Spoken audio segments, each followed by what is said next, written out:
برگشتم که یه فضای خوبی باشه بتونیم سمینار برگزار کنیم، مثلا موفق باشه در مورد موفقیت حرف بزنیم. و بعد خیلی اسرارآمیزی که دوستانم منو دعوت کرد به این گردهمایی، اومدیم این فضا رو که دیدیم و خیلی هم سختگیر بودم که فضاش سطحش بلند باشه خیلی اگر مگر داشتم. فضای اینجا رو وارد که شدم گفتم خودشه.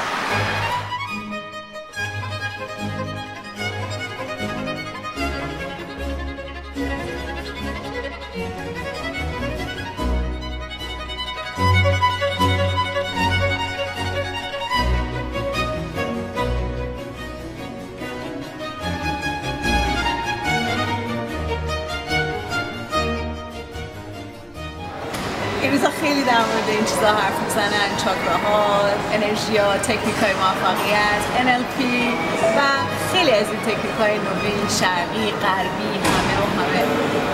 آیا به نظرتون وجود داره؟ میشه از لحاظ علمی ازشون استفاده کرد به عنوان یه ابزار آورد توی زندگیمون و زندگیمون رو بهتر کرد؟